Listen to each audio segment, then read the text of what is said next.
Hi friends, आइए हम लोग पढ़ते हैं आज new poem father to son. Writer हैं Elizabeth Jennings. About the poem, poem के बारे में देखते हैं कि the poem has an autobiographical tone. जो पोयम है वह एक आत्मकथात्मक टोन है। An exclusive experience of the poet in relation on his own son. एक विशिष्ट अनुभव के पोएट अपने रिलेशन को पुत्र के साथ व्यक्त करते हैं। It is an little family drama, और यह एक छोटा सा पारिवारिक ड्रामा है। The father and his son have been living together in the same house for years. कई सालों से पिता और पुत्र एक ही घर में एक साथ रह रहे हैं। इंस्टीड ऑफ कमिंग क्लोजर, यानी एक दूसरे के नज़दीक आने के बजाय दे आर ड्रिफ्टिंग अपार्ट, वे लोग एक दूसरे से दूर होते जा रहे हैं। There is a gap in understanding and communication. कहता है कि यह गैपिंग अंडरस्टैंडिंग और कम्युनिकेशन के चलते हो रहा है। They don't see eye to eye on any issue, वे दोनों लोग आंखों में आंखें डालकर किसी भी मुद्दे पे बात नहीं करना चाहते। Such a situation is a common feature in most of the family. Writer कह रहे हैं कि इस प्रकार का सिचुएशन कॉमन है, कॉमन फीचर है, बहुत से फैमिली में ये देखने को मिलता है। The dominating father finds his son defiant. कहते हैं कि आधिकारिक पिता जो अपने बेटे पे अधिकार रखता है वह पाता है कि उसका पुत्र डिफिडियंट्स मतलब आज्ञाकारी हो गया है, उनकी बात को नहीं समझता, उनकी बात को नहीं मानने वाला हो गया है। The new generation wants to life on its own term. कहते हैं नए जमाने के लोग या नए जनरेशन के लोग चाहते हैं अपना जीवन अपने शर्तों के अनुसार जीना। The youngest think independently. कहते हैं कि जो छोटे होते हैं वह इंडिपेंडेंटली सोचते हैं। They cease to be on talking term, और वह मुद्दों पे बात करना बंद कर देते हैं। The father feels helpless. इसलिए जो पिता होते हैं या जो बड़े लोग होते हैं वह असहाय महसूस करने लगते हैं। यानी यहाँ पे द फादर फील्स हेल्पलेस, पिता असहाय महसूस करता है। He is ready to forgive the child provided the latter feels sorry. कहते हैं कि यह जो पिता है वह उनकी सभी बच्चे के सभी फिजूल खर्ची या जो अन्य चीज़ें करता है उस सब को माफ़ कर देना है। यानी पिता उस सब चीज़ों को माफ़ करने के लिए रेडी है और कहता है कि वह पुत्र जो है वह पिता के पास आके रहने लगे। But he really tries to understand the youngs boys. कहते हैं कि लेकिन ही रियरली ट्राइज, वह प्रयत्न करते हैं अंडरस्टैंड समझने के लिए the young boys likes and dislike, जो नौजवान लड़का है उसकी पसंद और नापसंद की, डिमांड और ड्रीम्स की, उसकी क्या मांग है, उसकी क्या स्वप्न है, उस पर वे विचार करते हैं और मतलब समझने की कोशिश करते हैं। The conflict is never dissolve. कहते हैं कि जो उनका लड़ाई है, कॉन्फ्लिक्ट मीन्स लड़ाई है, नेवर डिसॉल्व कभी नहीं सुलझता है। बिकॉज क्योंकि दे रिफ्यूज टू कम्प्रोमाइज, क्योंकि वे दोनों लोग, देखिए दे यूज हुआ है मतलब न पुत्र और न पिता, दोनों लोग कंप्रोमाइज नहीं करना चाहते। आइए स्टूडेंट हम लोग पोएम के बारे में देखते हैं, पोएम को देखते हैं line by line.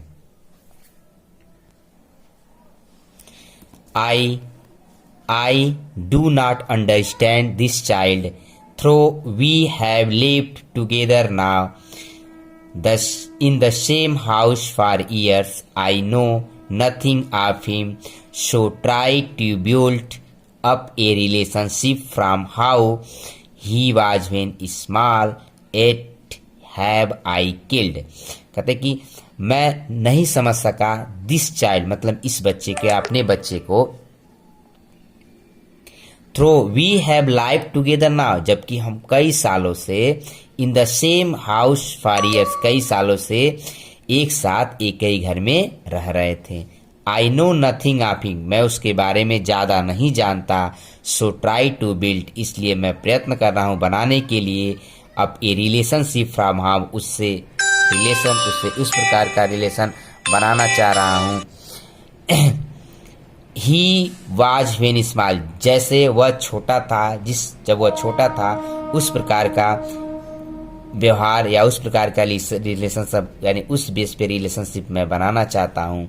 Eight have I killed, जब वह एक छोटा सा बच्चा था उस तरह का रिलेशनशिप मैं उससे बनाना चाहता हूँ। एट हैव आई किल्ड, फिर भी इस रिलेशन को वह तोड़ दिया है। The seeds I spend are sown it where, कहते हैं कि यह जो बच्चा है यह मेरा है। सोन इट्स वेयर, इसे उगाया है। द लैंड इज हिज, और कहते हैं कि मैंने उस जगह पे इसको लगा दिया है, या इस बच्चे को, जो उसका ही जगह था। एंड नन ऑफ माइन, और मेरा नहीं, यानी राइटर के कहने का मतलब यह है कि बच्चा तो मेरा है लेकिन यह अब मेरा नहीं रहा। वी स्पीक लाइक स्ट्रेंजर, बच्चा और हम, यानी हम दोनों एक दूसरे से अजनबियों की तरह बात करते हैं। देयर इज नो साइन, इसका कोई मतलब नहीं है।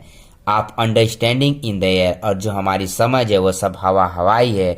दोनों एक दूसरे को समझना नहीं चाहते हैं। This child is built to my design, यहाँ पे राइटर कह रहे हैं कि जो ये बच्चा है वह मेरा डिजाइन किया हुआ, मतलब मेरा डिजाइन किया मतलब मैंने उसका लालन पालन किया है, मैंने उसको पढ़ाया है, और जो संस्कार दिया वो भी मेरा दिया हुआ है। एट व्हाट ही लव, फिर भी वह मुझसे किस प्रकार का प्रेम करता है, मतलब हम दोनों के बीच में क्या चल रहा है। आई कैन नॉट शेयर, मैं इसको शेयर नहीं कर सकता। ये पिता की मजबूरी है, और बेटे की भी मजबूरी है कि वह समाज में अपने फ्रेंड से अपने पिता के साथ कैसा बिहेव हो रहा है, कैसा बिहेव कर रहा है, किस तरह का रिलेशन चल रहा है, वो भी शेयर नहीं कर सकता। साइलेंस सराउंड अस, राइटर कहता है कि जब हम दोनों घर में रहते हैं या कभी कभार मिलते हैं तो साइलेंस सराउंड अस, चारों तरफ चुप्पी रहती है। I would have him prodigal, और कहते हैं कि मैं रिटर्निंग टू, कहते हैं कि मैं सब चीज़ माफ़ कर दूंगा, उस चीज़ को माफ़ कर दूंगा जो बेफिजूल खर्च करता है, वो भी हमारे पास आके अब खर्च करे। Returning to his house, father's house, और वो आके अपने पिता के घर में रहे। The home his knew, the home he knew, कहता है कि उस घर में रहे जिसे वह पहले बरसों से जानता है, जिसका जन्म या लालन पालन या अभी तक वह जिस घर में रहता है वह उस घर को जानता है। Rather than see he make and move, कहते रेदर देन, कहीं और जाने की अपेक्षा, इस घर को छोड़ के कहीं और जाके रहने की अपेक्षा। हिज वर्ड, अपनी दुनिया में। I would forgive him too, मैं उसे माफ कर दूंगा। सेपिंग फ्रॉम सारो ए न्यू लव, और सब दुखों को भुलाकर, सब चीज़ों को भुला के एक नए प्यार से या नए रिलेशन का उदय हो। फादर ऐसा चाहता है। आगे अब बेटा क्या करता है, यानी सन क्या कहता है। Father and son we both must live, यानी पुत्र और पिता दोनों को जीवित रहना चाहिए, यानी दोनों को जीवित रहना है। On the same globe and same land, यानी इसी दुनिया में, इसी संसार में और इसी भूमि पर, इसी जमीन पर। He speaks I can not understand, वह कहता है कि आई कैन नॉट अंडरस्टैंड, मैं नहीं समझ सकता। माई सेल्फ, स्वयं को। My anger grows from grief, दुख से क्यों मुझे क्रोध उत्पन्न होता है। We each put out an empty hand, अब यहाँ पे बच्चा कहता कि हम दोनों, मेरे पिताजी और हम दोनों लोग एक दूसरे के प्रति हाथ बढ़ाते हैं।